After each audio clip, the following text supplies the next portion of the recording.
Welcome to the online lecture series on 8051 microcontroller. In this video tutorial, we shall see the second type of problem wherein we will be calculating or we will be writing the code for the required delay. Okay. Now let us see the problem statement. Write a subroutine to create a delay of 1 millisecond. Assume crystal frequency of 11.0592 megahertz. Now see here, now we have to write a subroutine which will generate a delay of 1 millisecond. In the earlier problems, the subroutine was given or the code was given and we used to calculate the time taken by that subroutine. But now we have to write a code which will generate a delay of exactly 1 millisecond. Okay. Now there is no fixed code. Okay.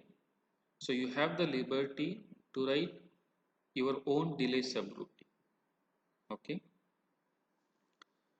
So I have calculated the one count. Now the delay subroutine what I have written is this. Okay. So move R2 comma hash count. So hash count I don't know because I have to calculate a count which will generate a delay of 1 millisecond. Okay, so this is the unknown quantity now which I have to calculate. Then I have introduced one NOP instruction. I have introduced the second NOP instruction. And if you want, you can introduce one more NOP. Okay, so as I said, there is no fixed code for this. Okay, so that's why as per your code, you will get the count. Fine. Then I have the DNZ instruction.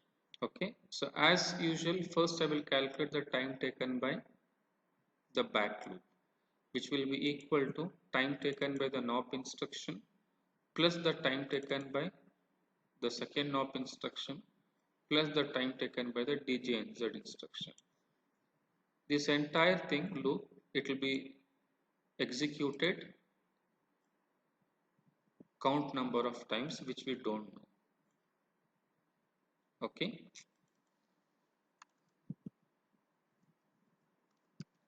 There is a mistake here. So it will be 4.35 microsecond into count because count we don't know. Okay, then total time taken will be time taken by this move R2 comma hash count instruction plus time taken by the back loop plus time taken by the return instruction. What is the total time taken? We already know that because we want to generate a delay of 1 millisecond. So it will be equal to 1 millisecond. Okay, plus 3.255 after adding this plus 4.34 microsecond into count. So if you calculate, it is coming around to be 229.66. So this is the count we have to load. Decimal we cannot load. Okay. So you have you should either scale it up or scale it down.